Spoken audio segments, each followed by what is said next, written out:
3, Here 2, we are. 1, on. Hello, everybody. So I need to look up there, Yeah. right? Look up there. Because that's where everybody's at.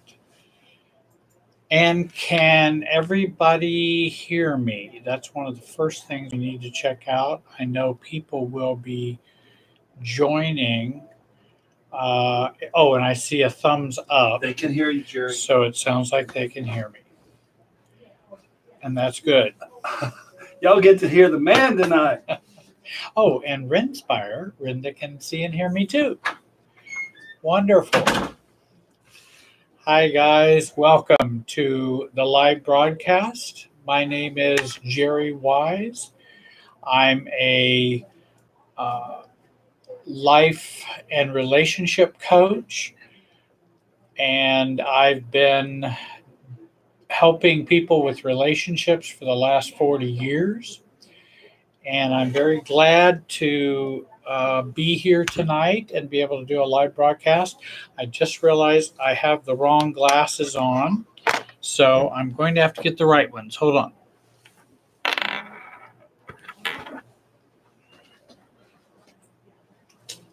I got those out.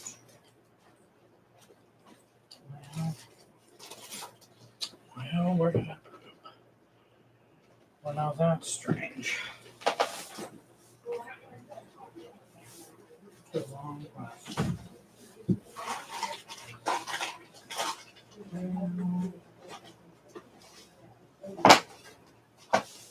Here they are.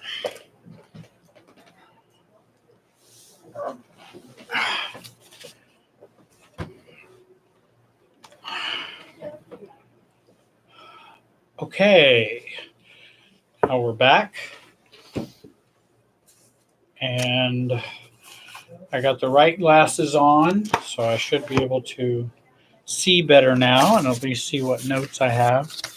I have a number of interesting questions tonight from folks, and I'd like to answer some questions.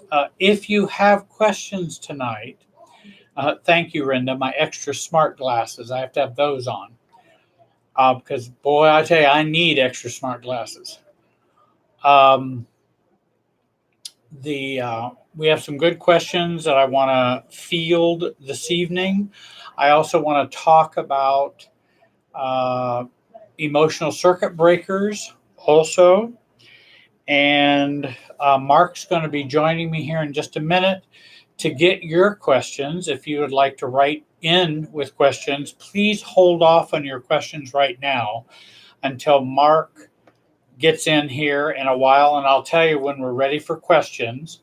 And then be sure to identify the question with the capital question that you use, put a capital question, and then write a short question so they can be answered. Sometimes if they're paragraphs after paragraphs, then we get into doing a whole coaching session, a whole counseling session, a whole, and we just can't do that in a 90-minute broadcast, or we wouldn't be able to get through very many questions.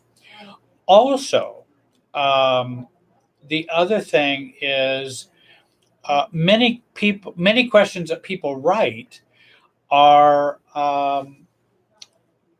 not, they are really answered and could be answered over a series of sessions because, believe it or not, people don't always realize they're not ready for the answer yet. And I think that's one of the things that we find in maturity and growth, and in my own growth and my own maturity. I have discovered that I remember when I first started studying family systems, or I can even tell you the first time I was asked a systems question. I was a pastor at the time, and I was feeling depressed and didn't know what to do with myself, didn't know what to do with my church. Went to the seminary that I was going to my supervisor, who was a psychologist and a Lutheran pastor and an expert on family systems, which I did not know. I just knew whenever he gave his lectures, um, I couldn't get enough of it. I wanted him to just keep talking because I thought, how does he know what he knows? Because I don't know how you know what he knows. I was really confused, and I wanted to find out. Well, he's ended up being my supervisor, so I went in talking to him about my struggles and problems. And I remember I felt down, and he simply asked, Jerry, what role does your depression play in your church? And that was the first systems question I think I was ever asked. And I thought, what a very strange question he would ask me. Why wouldn't he ask me, how am I doing with my depression? And have I thought about getting help for my depression? Which is, he would have. I mean, he would have had no trouble. But I think he was diagnosing that it was something more systems connected. And so I began to think, and he said, well, Jerry, if I waved a magic wand and you didn't feel depressed, what would you do? So I kind of imagined and fantasized that I'm not depressed. I'm totally happy. I feel confident. What would I be doing? And then it scared me to pieces. And I said, that's why I'm depressed. So I won't go do these things that would be scary. Um, and that was to confront certain individuals, to take a stand on certain positions, to be clearer about myself, to not worry about what other people thought. I mean, I just saw a whole parade of horribles that would be happening as a result of me not being depressed. And he said, well, if I were you, then I would probably stay depressed a while longer, which he says tongue in cheek, but not totally playfully or facetiously, because he's saying that um, that depression that you have is serving you as well as hurting you. It's doing both. And so we have to recognize there's both sides to that. And so I began to learn more about family systems thinking. And so that was my beginning of kind of understanding family systems. And I said, I don't know what books you've been reading, Dr. Stoneberg, but I want to know what they are. Where would I start reading? And then I began to read and study. And gosh, that was back in, late 80s, something like that. Um, and I began to kind of get healing even in the earlier 80s. But I really got a big boost at that time. So that's looking at a systems approach, and I've been looking at systems ever since. Not that I don't think people can have a biological depression. They certainly can. Biochemical depression. I'm sure Dr. Stoneberg felt the same way. But there are systems dynamics. And so if you begin to deal with those systems dynamics, do you really have depression, or does your depression play a role in the family, in the marriage, in the church, at work, in any system that you're a part of? Because it does play a part. Our mental health does play a part in those things. I want to talk about tonight, we're going to have kind of as a theme that I've been working on, which is how to reduce your emotional reactivity and understanding circuit breaker living and understanding emotional circuit breakers. Because we need those, just like, for example, I'll use the example of me being depressed and the church. what was happening was the church and I were doing a loop, and it was very much a multi-dimensional systems, or a mobile, and so everybody's pinging and affecting everybody, and so there were many people who wanted me to function in leadership this way and that way and that way and this way. I was not solid. I didn't know who I was. I didn't know what I really wanted or needed, and what I thought was important. I hadn't been clear about myself, and so I became a victim of all the system dynamics that were going on. And unconsciously, the best part, the way I could play my part in the keeping the homeostasis, or the equilibrium of the church, was to play a depressed role. Then that didn't disrupt the church, or it didn't disrupt other people, or it didn't challenge other people. Now, it made me feel bad. It also cost the church in some other ways, but it still was an equalizer. It was an equilibrianizer. It kept the equilibrium in the church, so that it could kind of function without change. Because if I stopped being depressed, the church would then be troubled by change. And the church didn't want troubling by change. The church wanted me to just stay the way I always had been. And it was more, again, this is generally an unconscious process. But one of the things about a circuit breaker, once you take those unconscious processes and look for them and see them in a systems way, then you begin to experience a circuit breaker.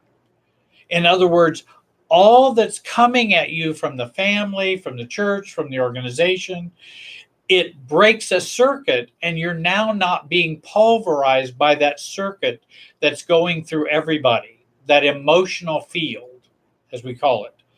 And so once Dr. Stoberg helped me see that, what was happening, then a natural circuit breaker starts to happen, because I've now just reframed, which is another natural circuit breaker.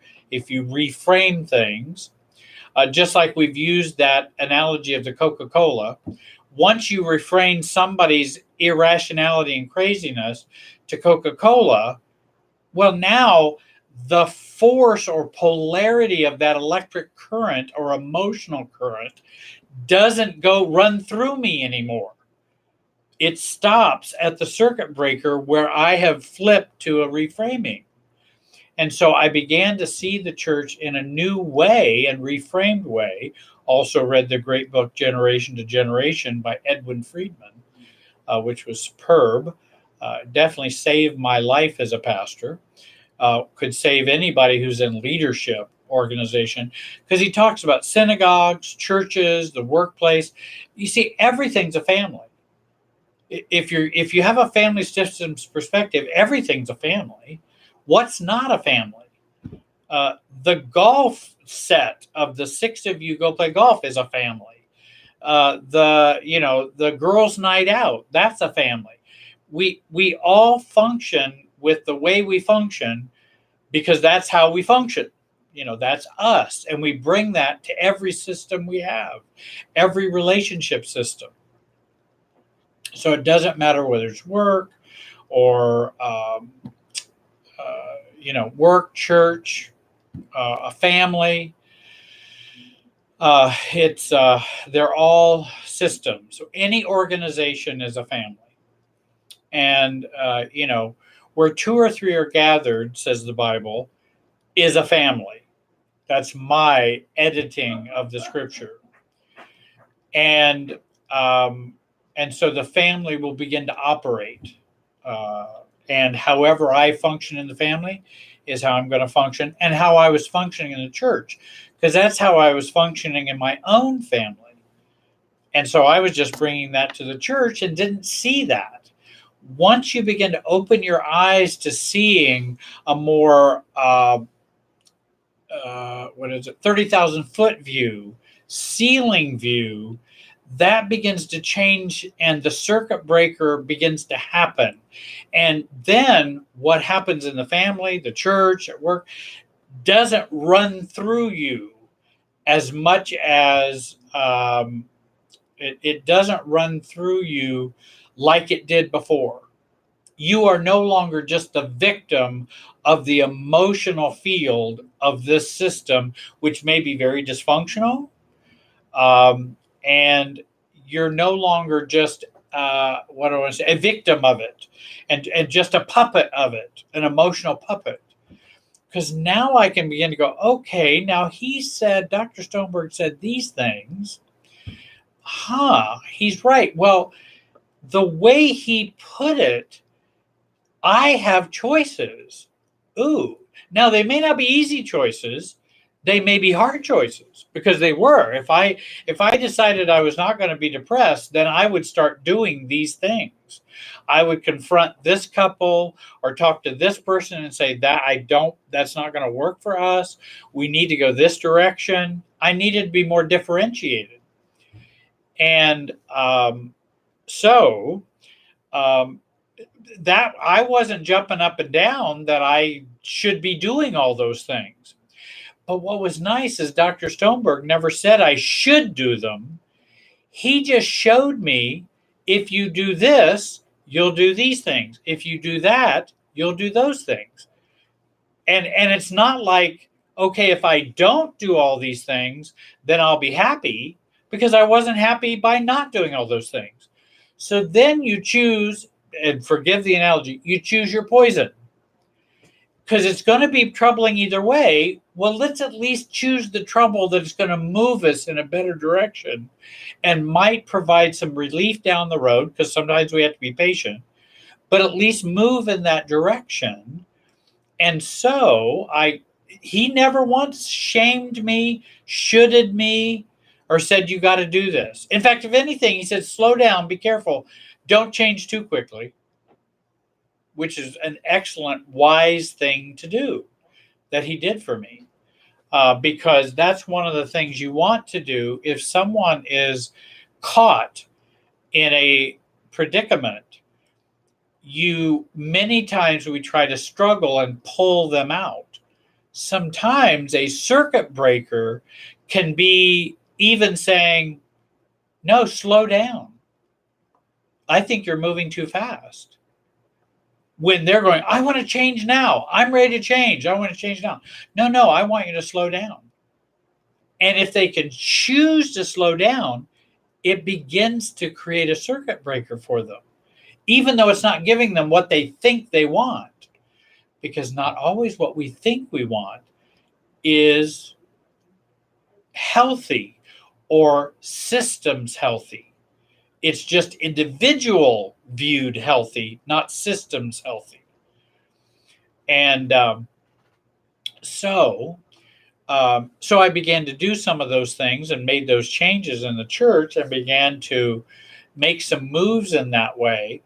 And it did create a stir. There was some resistance, but it was the best choices I could ever make. It was superb, me making those kinds of choices. And I saw the fruit of that down the road. Much fruit came from that. So there was definitely some benefit. I come out of depression, the church starts heading in a healthier, better way. And we have more clarity in the whole organization. That's pretty worthwhile, though it wasn't easy.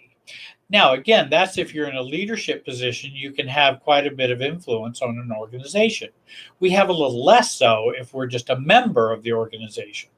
But it doesn't mean we have no significance, because I work with a lot of people to change their own roles in their workplace. They may not be the president of the company. They may not be the supervisor, but they can work better to be strategic and to be more themselves in the system. And that can actually reduce toxicity, how people scapegoat them, how they get caught up in toxicity, and a lot of things in that regard, if we look from a systems perspective. I also want to talk tonight about, we'll talk about a couple and what they had learned about circuit breakers.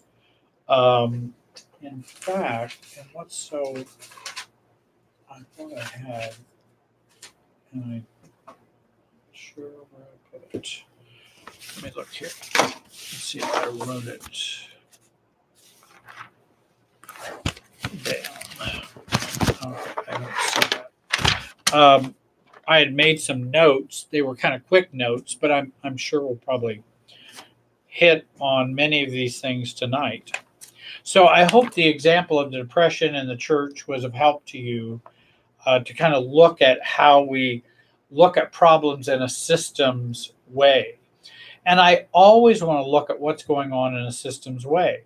Now, it may be individualization may be the best way to look at something, but I don't think it's ever unwise to look at a systems view of almost any problem.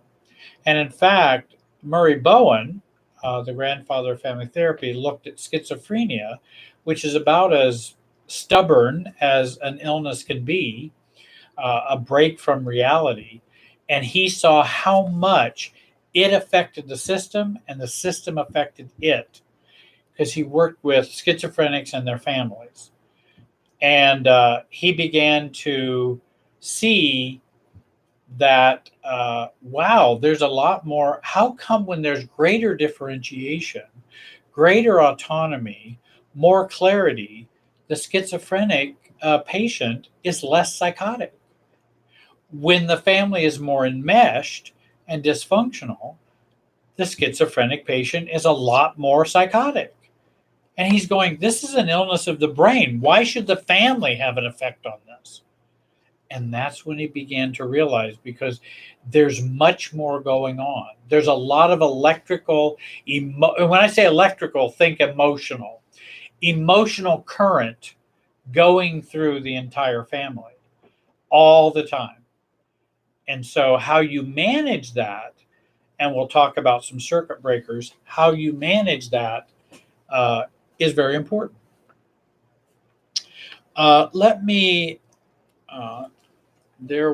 I got some questions before tonight. One of them is, Dear Jerry, my covert narcissistic sister is enraged by my newfound independence from my family of origin. We stopped talking a year ago because the relationship is not manageable on any level. I had very close relationships with her two kids. When my relationship dissolved with my sister, I realized my relationship with her kids felt one-sided. They are now 17 and 20 years old, still living at home, and very much under my sister's control. I haven't talked to them in over a year. I wanted them to contact me, but they never did. Now I feel guilty that I haven't called them. Recently, I texted and wished my niece a happy birthday. She responded that, it's nice of you to text me after a year, but thanks anyway. I can't make sense of relationships that dissolve once I stop being the old me. Then people are mad at me. They never called me. Thank you, Jay. I won't say her name, I'll just say Jay. Well, Jay, that one of the things we want to do is take your sister, her kids, your relationship with all of them, and get up on the top of the ceiling and look down so that we can see what are the moving parts down here. And so we're coaching the team or the system up here rather than coaching from an eye to eye level, which doesn't show you much about what's going on. You only see part of it if it's eye to eye. And And then, because if you look from up here, then maybe the question that you would ask, I can't make sense of relationships that dissolve once I stop being the old me, then are mad at me.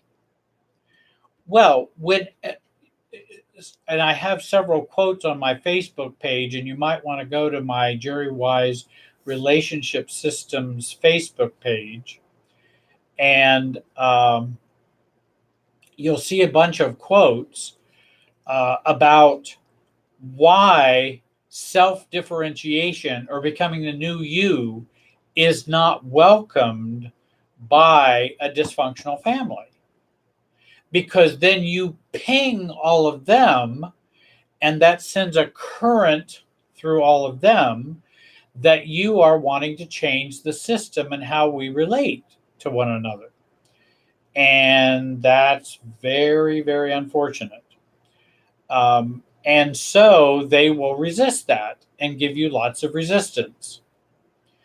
And so you should not be surprised that once you stop being the old me, people would be mad at you, because the old you is what they're used to, what they want, and what is the homeostasis and equilibrium for the family.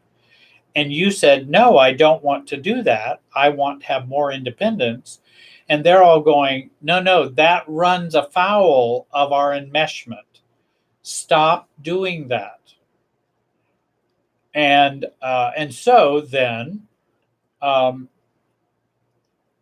when my relationship dissolved with my sister, you're right. Relationships that get dissolved take hostages. And unfortunately, in families, your sister then takes her children as hostages. Or your sister takes her children and convinces them to not leave the cult. And so that I don't want you talking with Jay. I don't want you talking with her. She's bad. She's not treating me right. She won't treat you right. I don't know why she's trying to hurt me. And so then we have that whole cultic mythology, or the, what would it be? The ant alienation.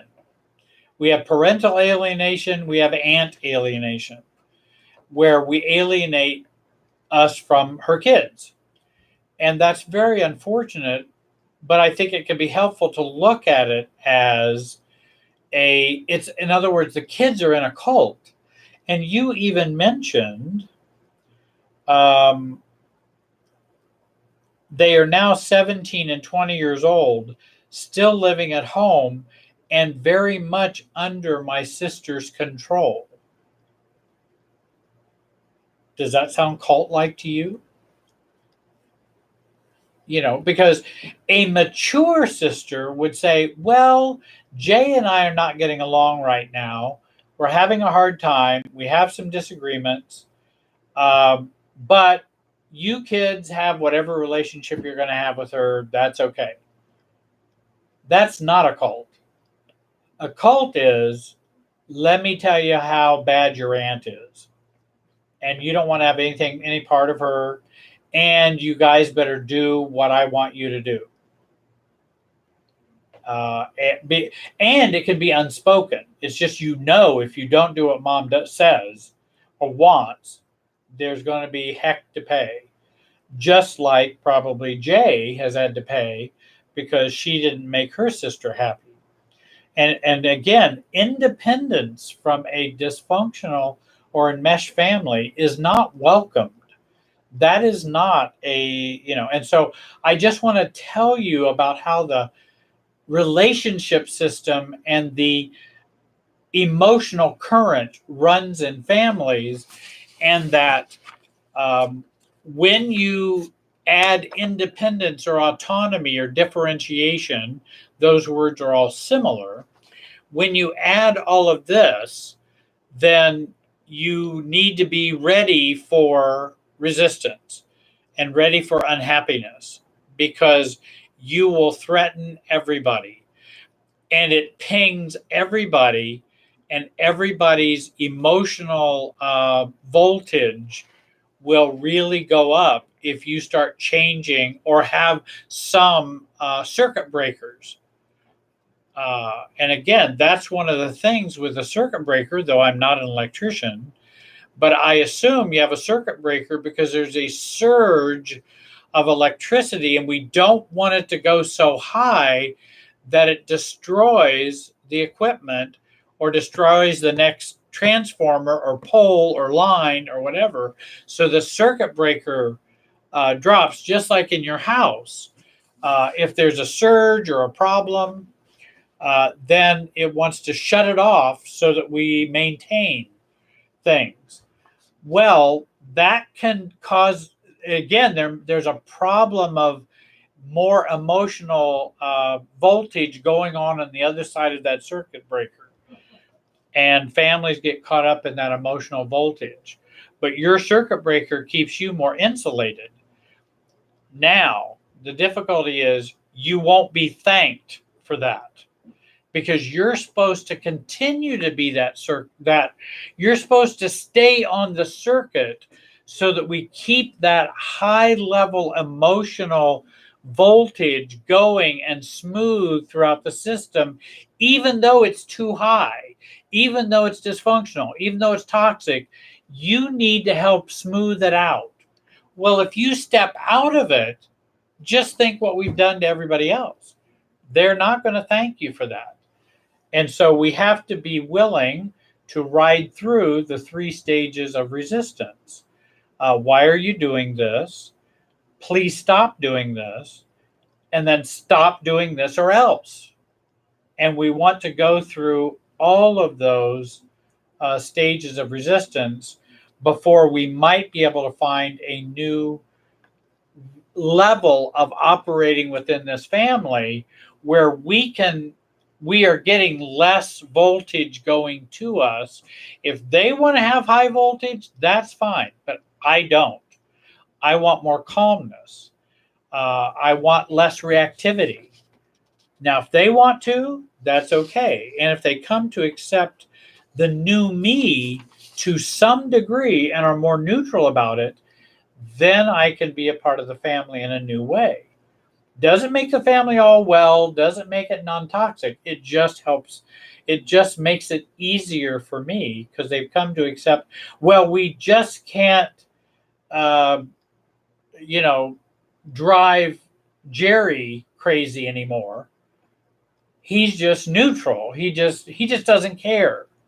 Well, after a while, okay, I'm the I don't care Jerry. That's fine. I'll be the I don't care Jerry. Just come to accept that it's an I don't care Jerry. That I'm harmless as an I don't care Jerry. And by the way, that's another circuit breaker. Being an I don't care person. Well, you're not being a good son. I don't care. I'm a bad son. That's okay. If that's the way I need to be seen, looks like had a little focus problem there. If that's the way I need to be seen, that's fine. I'll embrace the bad, which is another circuit breaker. Someone's not going to keep me caught in a guilt systemic emotional voltage going through the line about you're not doing what you're supposed to do as a daughter or son or brother or husband or whatever you are, worker, church member, that you're not being what you should be. Okay, then I accept that, I accept that I'm not. So I embrace the bad, and that provides a circuit breaker for me, and their emotional current doesn't cause reactivity for me. And that's what I want. I don't want that reactivity. So embracing the bad can be another circuit breaker for us.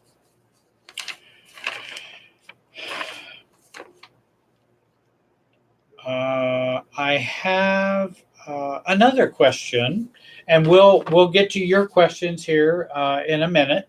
So I hope you'll be patient. Now, she didn't say I couldn't use her name. Let me make sure. Okay, I think I can. But you don't know who it is, so this is Jenna from who knows where. Um, Dear Jerry, thanks for your help and answers. I have a question for your next broadcast.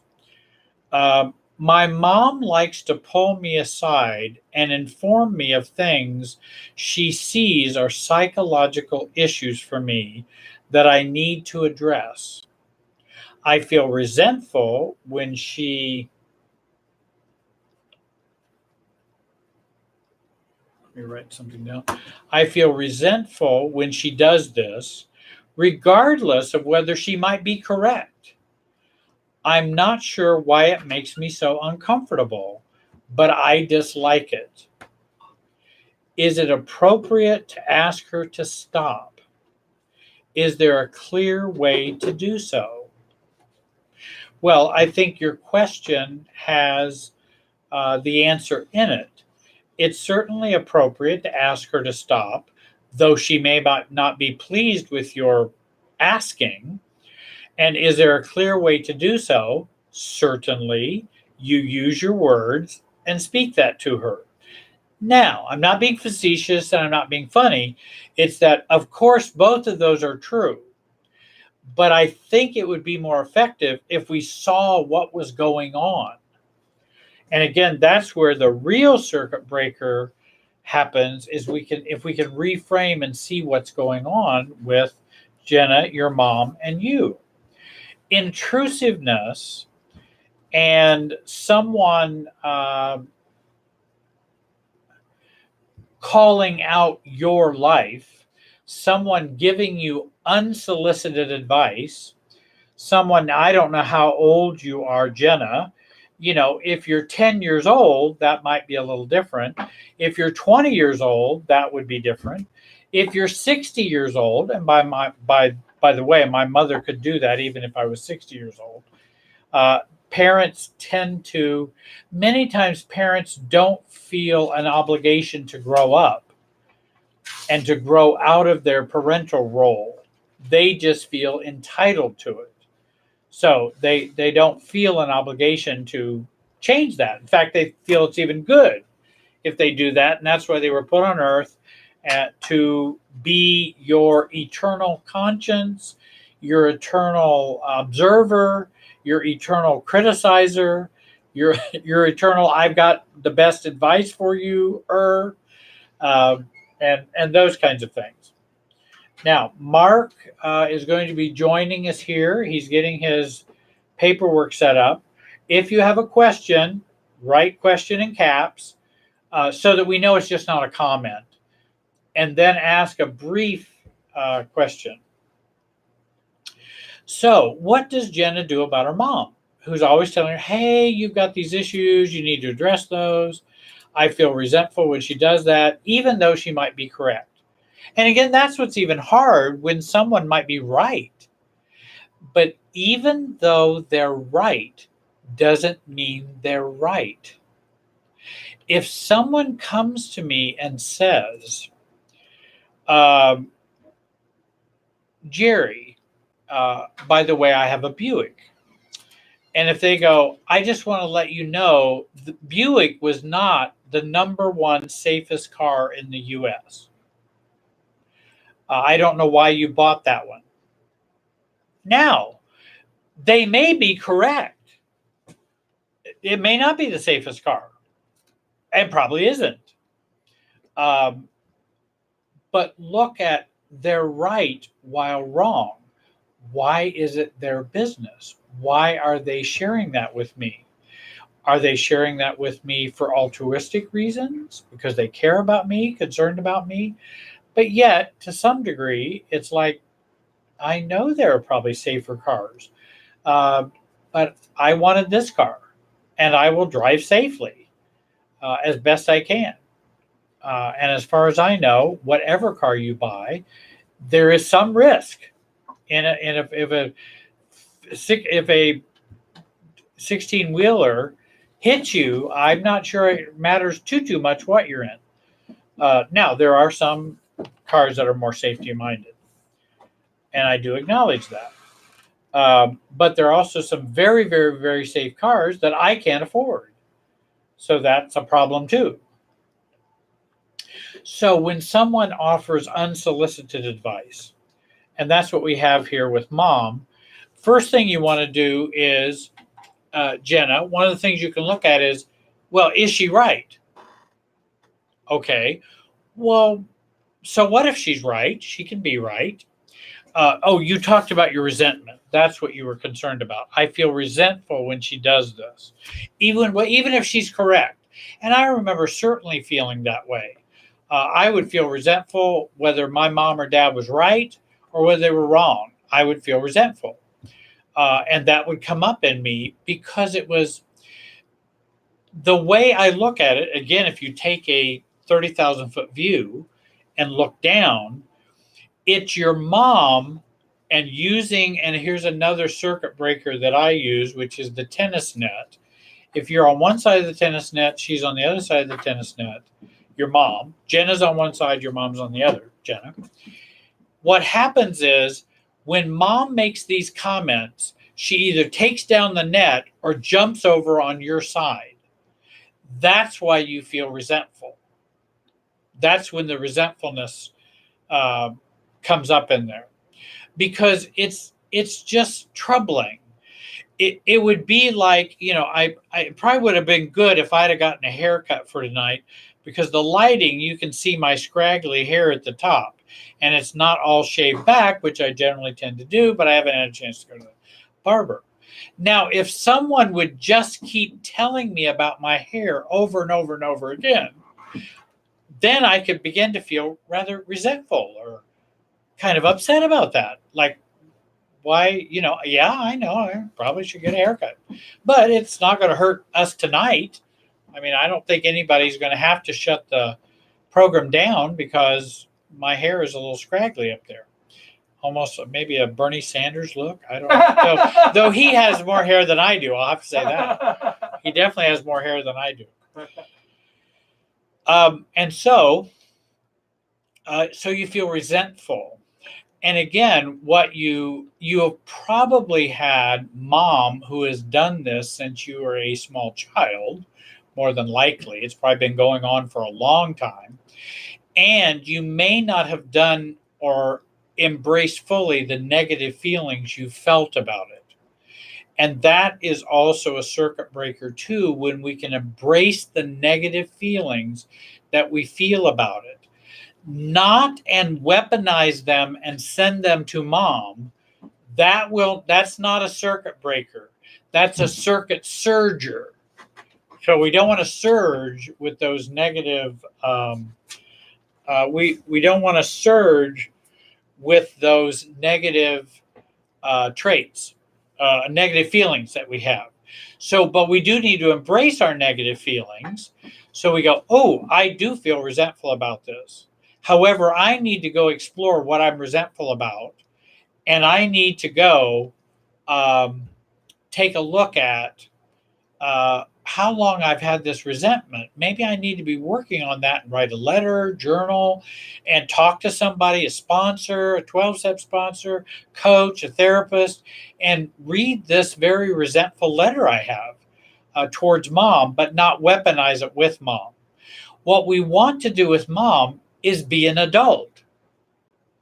And that would, by being an adult, we then place her back over on her side of the tennis net, me on my side of the tennis net, and keep the net up. We can still communicate, and the net is porous, but there's still some definition and differentiation there that's going on.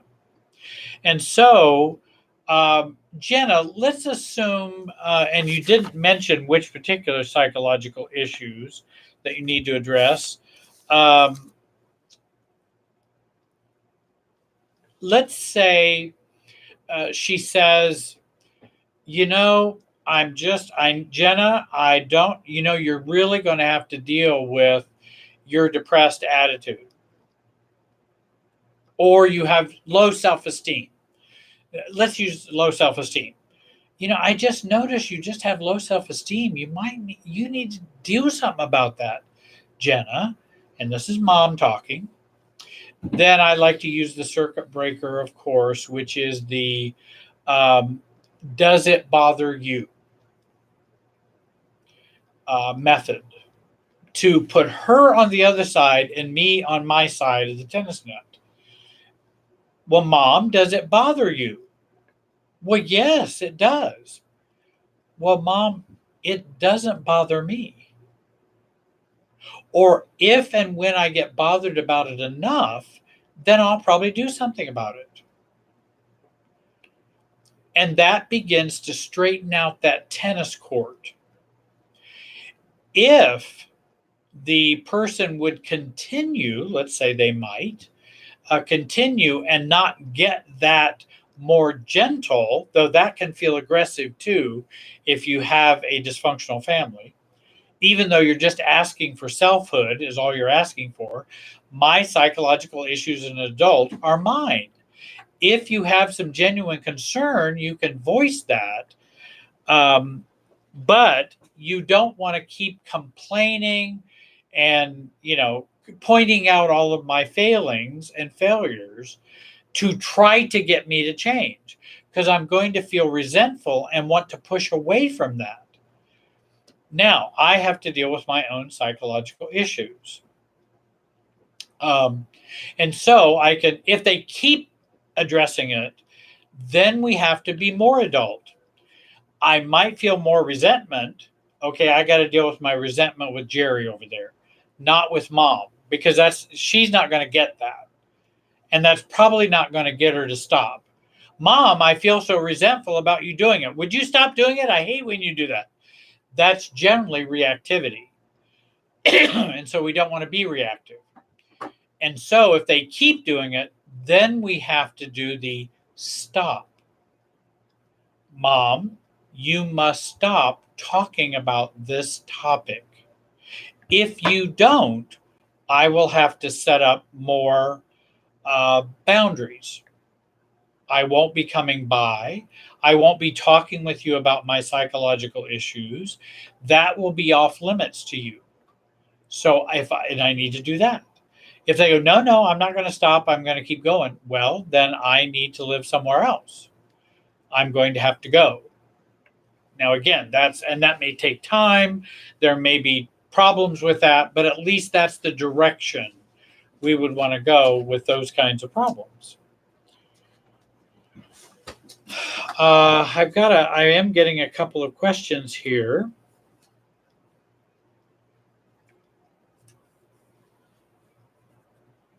Jackie asks, how do we respond when the narcissist pulls out their bag of tricks? Well, the last thing we'd want to be is surprised.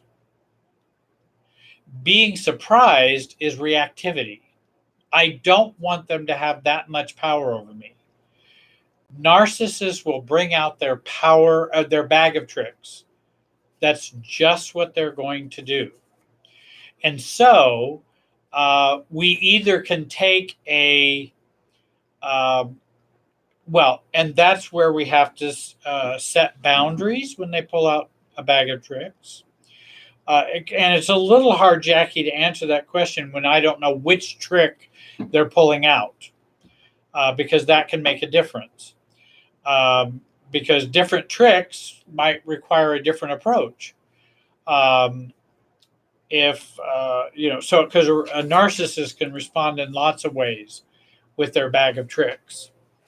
And I certainly believe it's important to limit your contact with more unhealthy narcissists, and that we have to limit our time even with covert narcissists or more less malignant narcissists, that we still want to limit, because they're not going to change.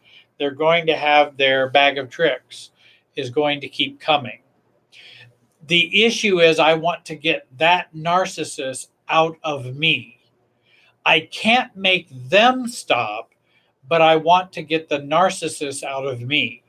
And so I need to deal with the negative feelings I have towards them, any positive feelings I might have towards them, any fantasies, and these are all circuit breakers too, any fantasies about the relationship I hope will happen or could happen, or my upsetness as to why it hasn't happened.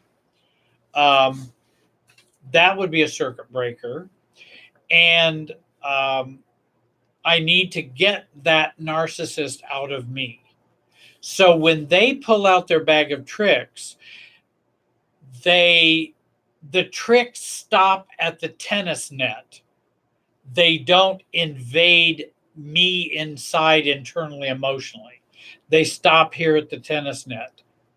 And even becoming confused can be a way to get some. That's another circuit breaker, becoming confused. Even that is a way for us to give us some time to be an adult. If somebody says, you need to do this, Jerry, and you need to do it now, and if you don't, you're gonna suffer. Let's say a narcissist says that.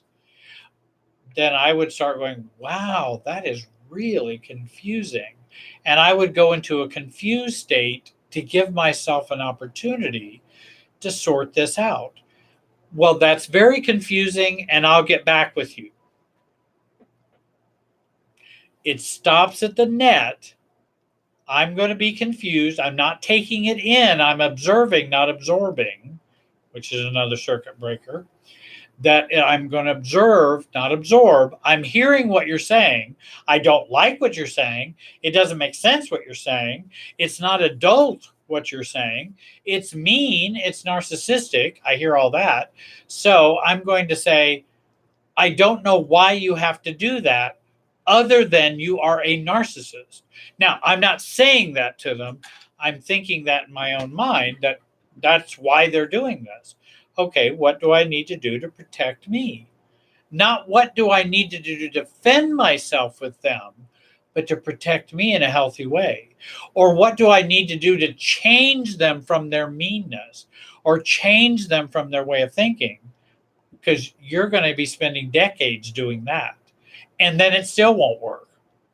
So I want to take care of me at that point. And then I just focus on what's happening on me on my side of the tennis net. I'm not going to focus on what's happening on their side of the tennis net. I hope that's some help.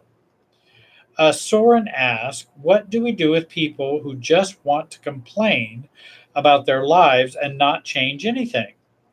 My sister complains about her husband, something child, etc., but takes no advice. Right. And complainers are, who are complainers? I've been a complainer. So I realize I know what it's like to be a complainer. I used to be one all the time. Now I would try to be a nice Christian, pleasant, covert complainer. Prayer request complainer. Those of you who are in the church know some of those. Know what we're talking about. And I might do all that, but it's still complaining, and it's still I'm not happy about this, not happy about that. So when you ask Soren, what do we do with those kind of complainers? And my mom was a complainer. There's lots of complaining that has gone on in the family. And I've been a complainer. And in fact, if you're not a complainer in our family, there's something wrong with you. So you'll look very odd if you're not. If you're happy, there's something wrong. There's definitely something wrong. So if you have the complainers like your sister, Soren, one of the things I might do, and again, it could feel aggressive or it could feel mean, but if you do it in a calm, moving towards her way, you can sell it. And that's what you're wanting to do, because really it's exactly really how I feel. But it's just we're not used to doing that. So if your sister's complaining about her husband, then I would probably say, it must be really hard, sis, to live your life. That would be one circuit breaker approach. In other words, I'm looking underneath what's the complaining. The complaining is the poor me, my life is not happy, and I'm not yet ready to change it. It's not that we can't, though there are some circumstances in which we really can't. I mean, I realize that. I'm as old as I am. I know there's a lot of situations that are not going to change. So sometimes life can be hard. But many times when we're complaining, we're not ready to make those changes. And so I want to address, it must be, your life is really tough, and, I'm sorry to hear that.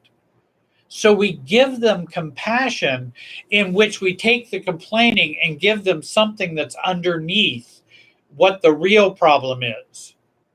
Because they are needy, they're dependent, they have learned helplessness. So I'm going to be kind, and I can do that. And then many times that will throw them for a loop, because if they're complaining, you're supposed to help them get out of it. And I'm not choosing to help them get out of it. I'm just saying that is really tough.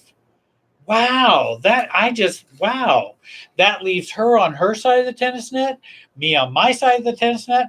And I'm going, man, it must be horrible over there, sis. But you're over there and I'm over here. And I'm not going to jump over the net and save you. I can't. So there's no sense giving advice. There's no sense, because they're not going to take it. You've probably given advice 1,000 times and they don't change because they're not ready. Now, if sis, I think we lost our. Is it fuzzy? It's fuzzy. I'll see if we can. Fuzzy, wuzzy, There, I got it. I got to moving too much. Okay. So if sis keeps complaining, then we can be a little more. We can be a little more. How I want to say, strategic. And if somebody's complaining, then I might say,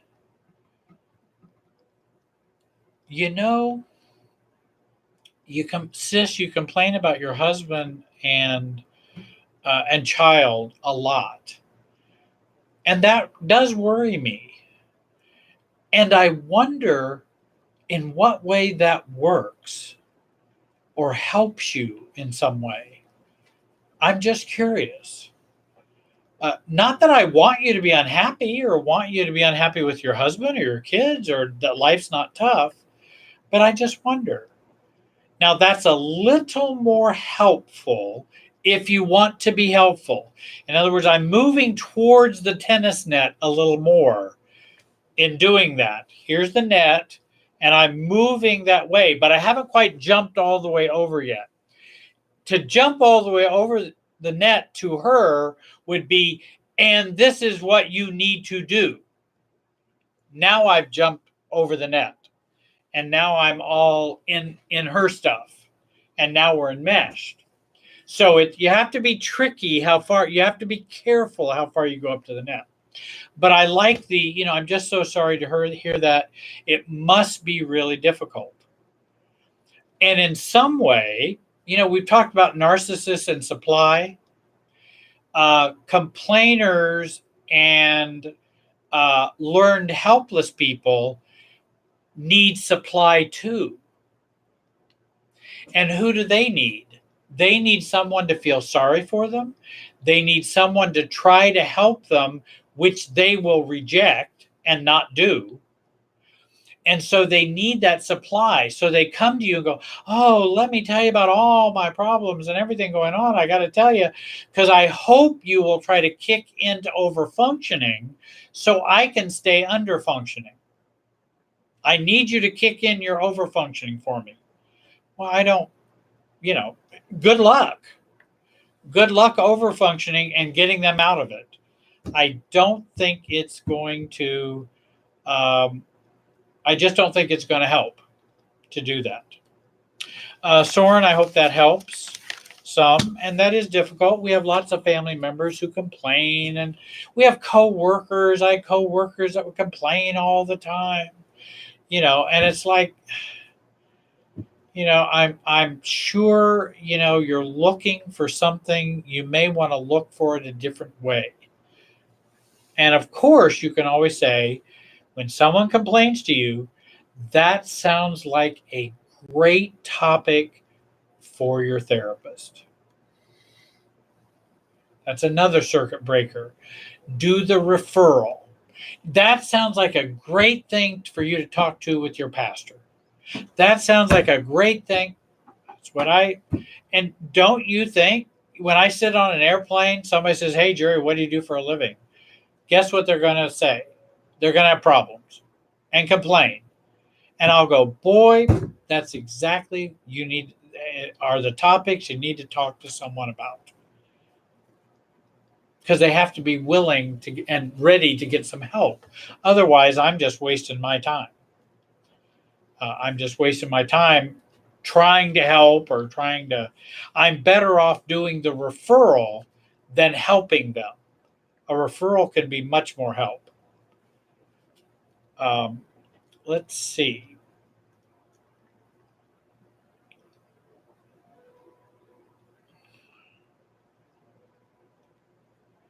I'm not even sure what that is, Mark. I know what it. I think she said it was actually a question for me. Oh, okay. So sorry for that. Okay, that's okay. I'm sorry. I wasn't sure about that. I wasn't sure how to answer that one. I can make up an answer. I'm good at making up answers. And sometimes they're even helpful.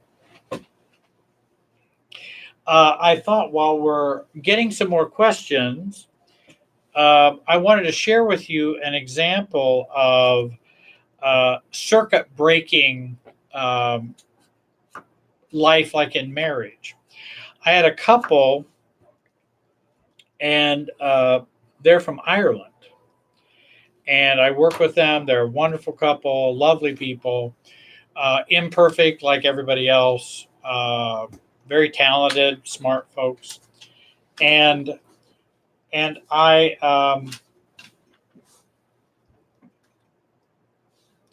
that's a great question. We'll get to that question here in a minute. And I was working with them, and in fact, working with the husband. His name is Jack. We'll call her Joan and Jack. And I was working with Jack, and Jack was aware of and began to see with a little more systems eyes. And I think he had watched my recent video, the Calmness is Everything.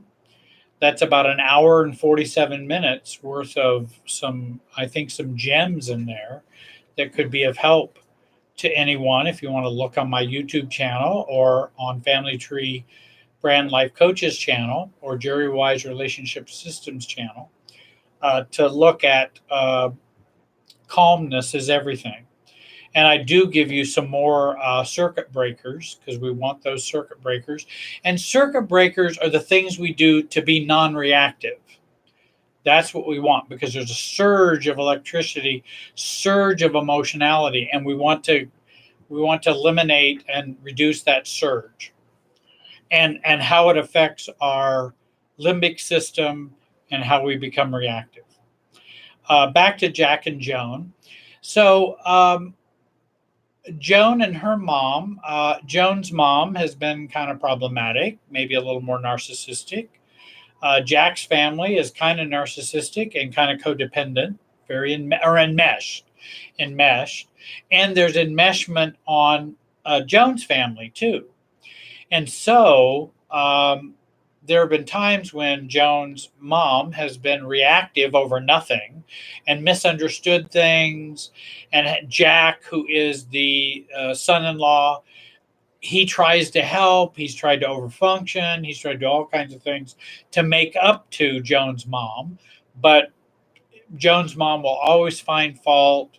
I think she kind of likes being in between Jack and Joan. And Joan recognizes some of that, and Joan sees some of that. And one of the things they noticed was when Joan has communication with her mom, or visits with her, or goes with her, and then they come back, Joan is highly charged, which then creates a highly charged situation in which Jack becomes highly charged. They then get into an argument and they start pinging one another. And it starts, and I'm not there to blame Joan's mother. I'm not there to blame Joan.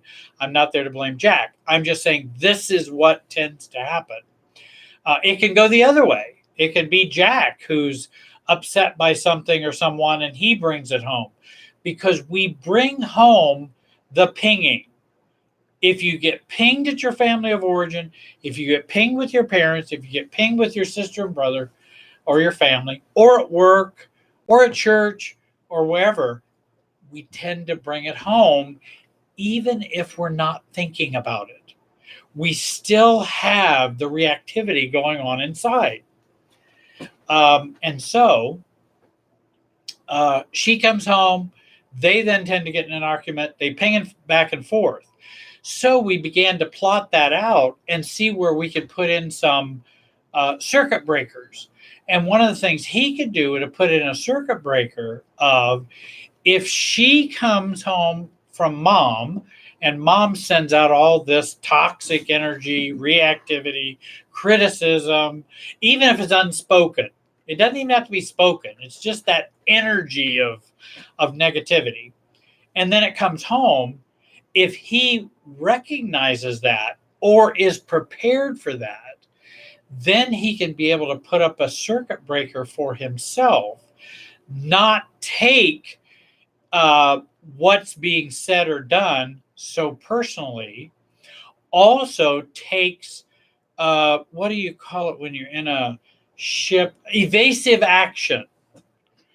He can take evasive action when the circuit or torpedo of pinging comes from mom to Joan, then back home to Jack.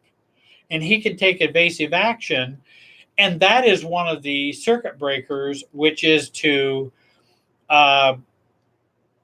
take a step back and to the side, so that the torpedo goes on by you, so that the pinging goes on beside you.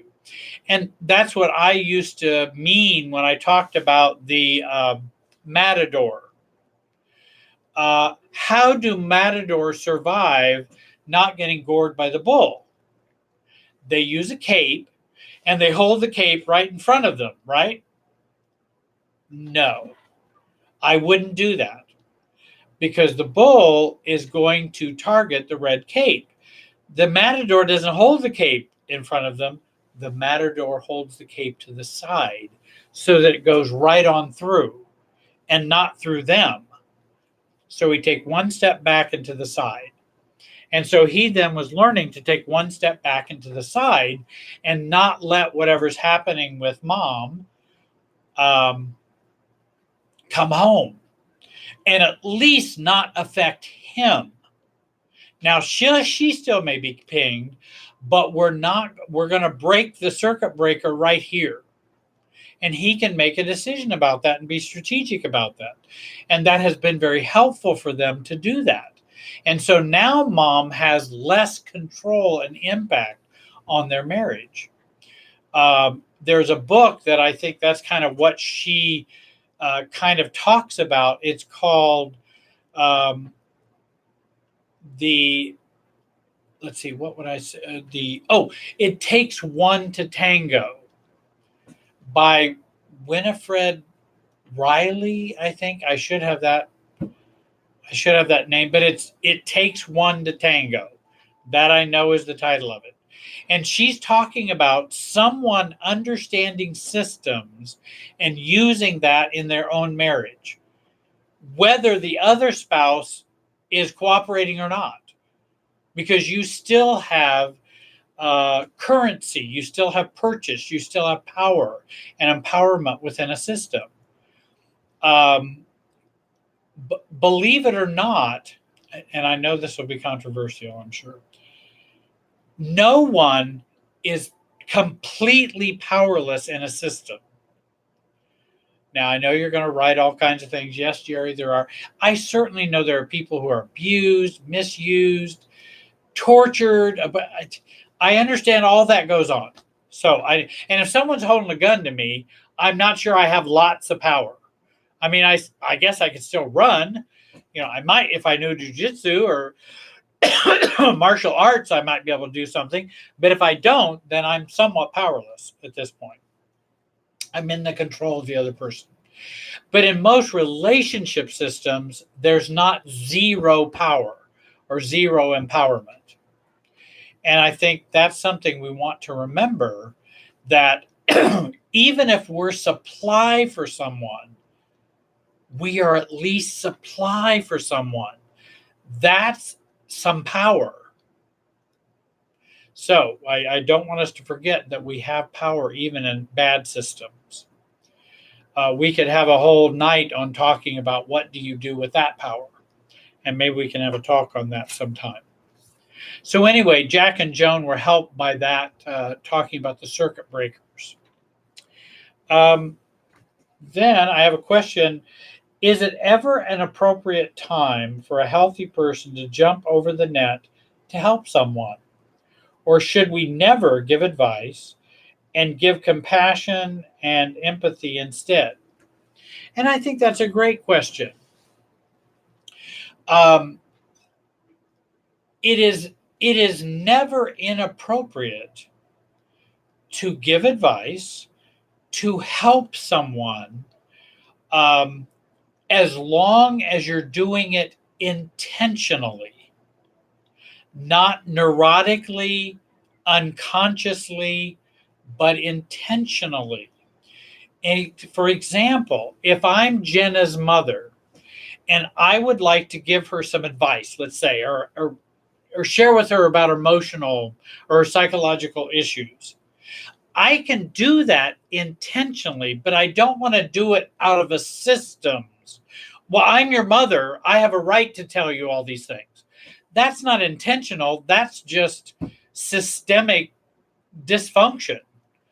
And she's not doing it. She's doing it for herself, not for her daughter.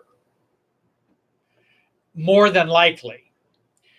She wants her daughter to not be psychologically unhealthy so she'll be okay. It's different if you go to your daughter and say, I want to tell you, I'm very, very concerned about you. Interventions, for example, are an intentional advice giving. And with those kinds of illnesses, of addictions, some mental illnesses, alcoholism, you need that intentional intervention that actually goes over on their side of the net, because they're at the end of the cliff. When someone's at the end of the cliff, I'm not so worried about the net.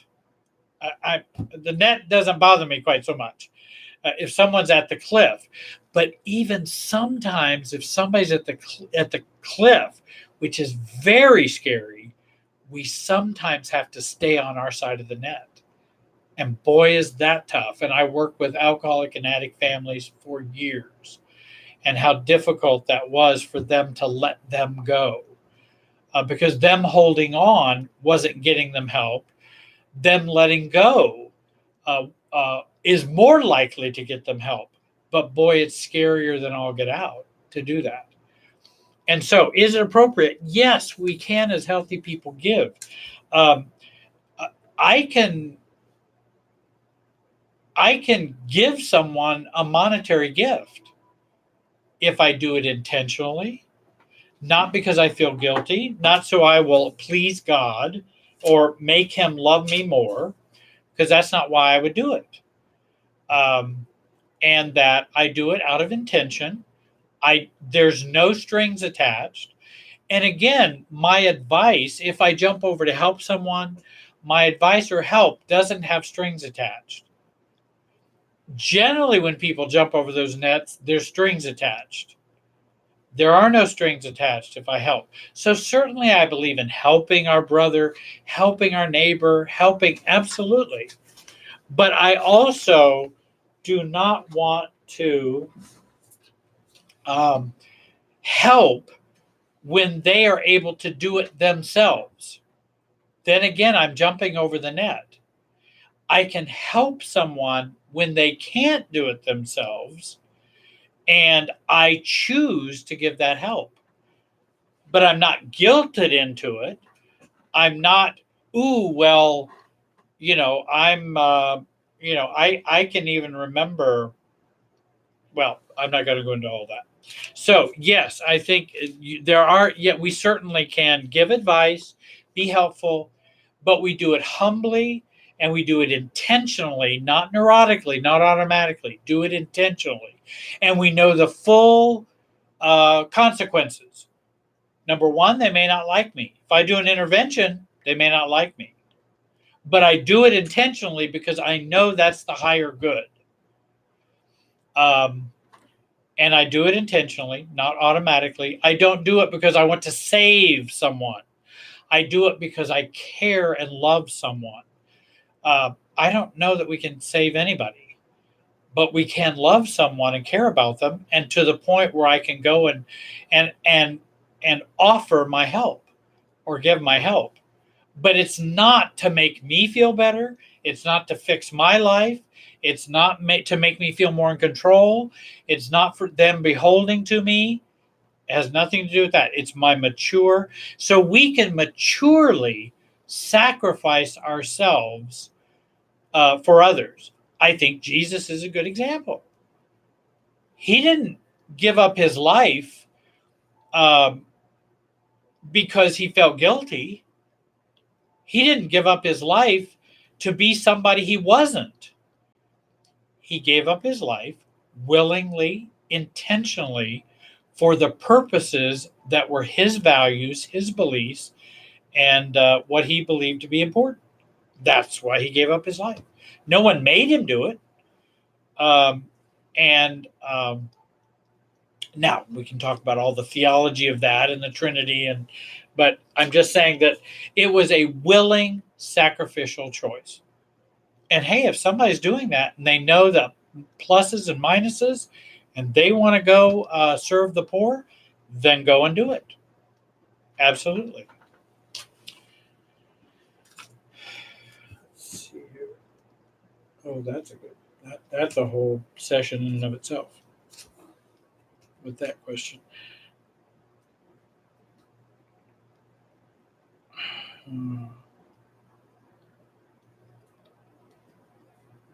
Oh, is there? And this is a tough one. This is difficult. Morrison. I am currently living with a narcissistic abuser. My son and his mother have nowhere to go. She is stealing all my energy and joy. Is there a circuit breaker for this? Well, I think there's many circuit breakers, and they're not easy if you have to live with someone. That is not easy at all. Caring for yourself is a circuit breaker. Getting a break is a circuit breaker. Doing more of what you need to do for you is a circuit breaker. Coming to terms with how long are you going to continue to do this? Are you able to do this for a long period of time? And that can be a very tough choice to make.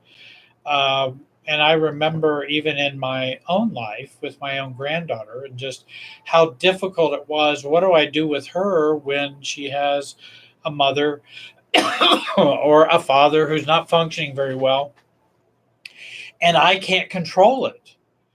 And it becomes just wildly crazy. And I can't save the situation. Even legally, I can't save it. I'm the grandfather, I'm not the father. I'm not the mother. So there was a time I'm basically, powerless other than having power over me. And so what I wanted to do and the circuit breaker I used was I'm going to work on having more power over me, regulating my own feelings and emotions, taking care of me. And this may be a situation in which you're called to have courage to do that even more. And that's not easy when you're living with someone who's a narcissistic abuser. Certainly, the idea would be get away from her. Well, that's not always, they don't have anywhere to go. Right. What do we do in that instance?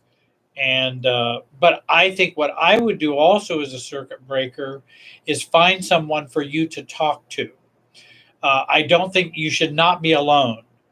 Find a coach, find a therapist that you can talk to during this difficult time, a pastor, someone who could help you, a recovery group, a CODA group, Codependence Anonymous, uh, ACOA group, whatever would be appropriate for you. Find a group. Al-Anon is another good group that can be of help. If you can't afford coaching or therapy, Al-Anon is a group you could go and say, hey, I've got this, and narcissistic abuse is as bad as alcohol life, very similar. Um, and so you want to have support. And there are probably other circuit breakers that would be available. I can't think of any right now, but I'm sure there are more. I am hoping to do a video that would include a whole gaggle and a whole list of circuit breakers. I put some of them in the calmness is everything, but there's probably 20 more. And I'd like to do a video where and I'm planning on doing a video where I have many more circuit breakers so we have more tools, because people are always asking me about tools. And so I'd like to offer them more. Um, I wonder if.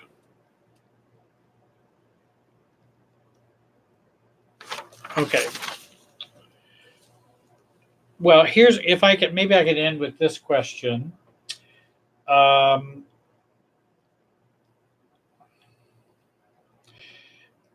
How do I stay focused on not having reactivity in an interaction while also letting go of the need to address the other person's reactions or behaviors that feel wrong to me? Thank you very much, Jerry. See you tonight. So how do I stay focused on not having reactivity in an interaction while letting go of the need to address the other person's reactions? As I've said in previous broadcasts, the answer is in the question. And if you read that question, and I know I've asked many questions where my answers were already in the question. So I don't have a name here, I don't think, for who this came from. The where I let go of the need to address the other person's reactions or behaviors that feel wrong to you. All of that statement is enmeshment. That's all enmeshment, those last words that I just mentioned.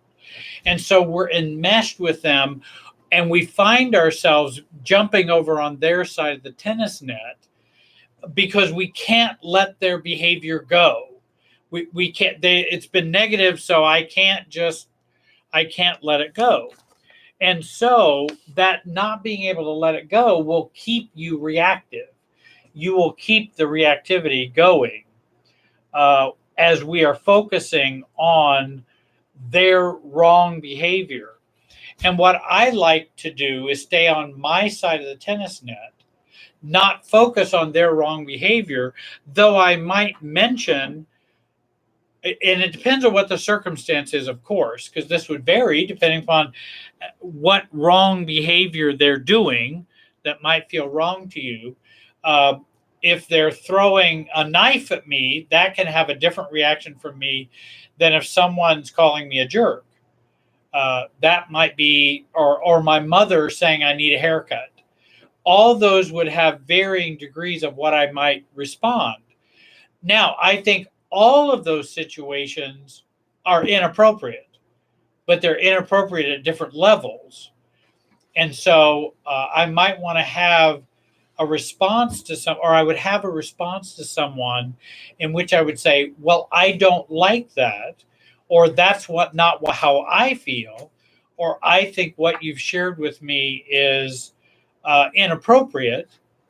And I think I need to exit at this point. So I need to go, because I'm not going to stay and be reactive.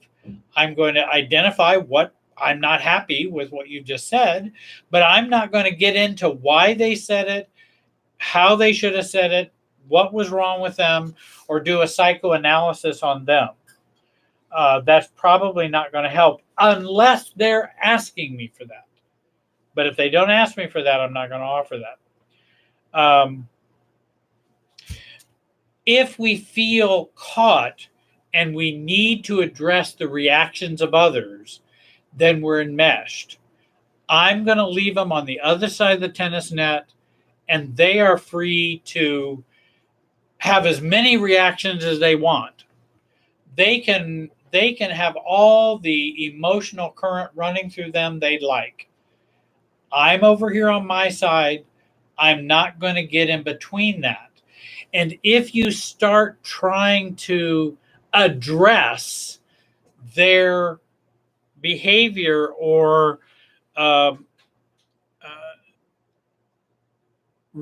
their reactions, then you're going to get caught in between the circuit, and it's going to energize you. So I'm going to stay out of it. So if somebody says, I just don't think you're being a very good parent, Jerry. You took your son to soccer and you just left him there. I don't know why you would do that. No parent I know would do that. Well, that's an interesting perspective, and I'm not sure you have all of the facts. I'm going to go get a Coke.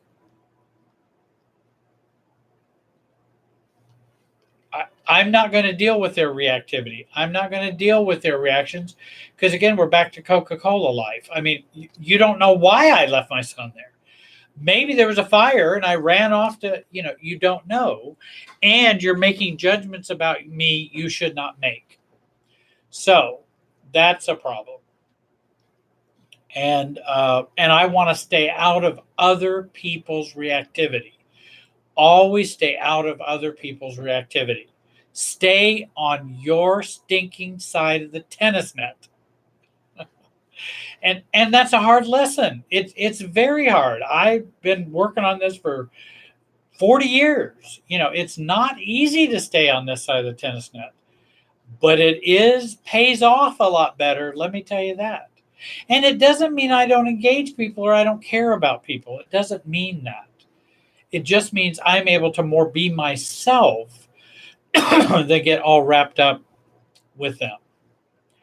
Well, I think we have just about come to the end of our time. I want to thank everyone for sending in questions tonight. I hope you will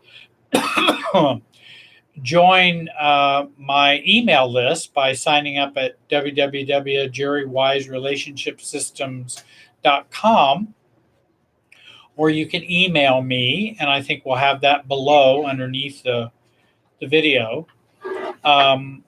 And you could also join this YouTube channel. You can also join my YouTube channel at Jerry Wise Relationship Systems.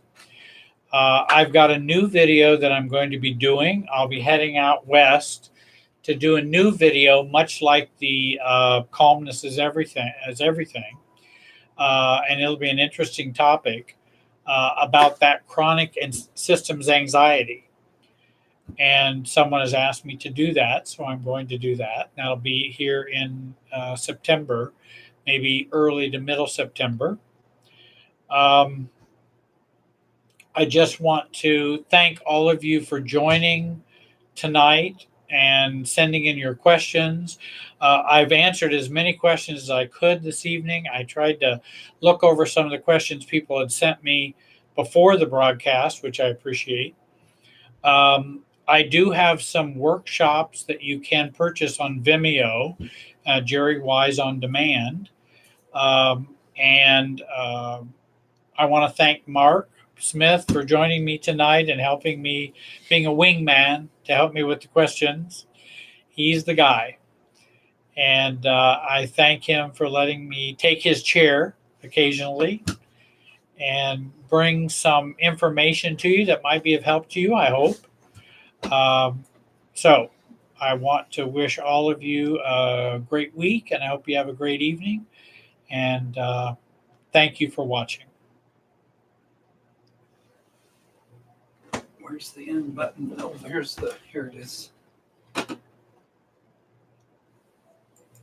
How many therapists does it take to That's right. To do the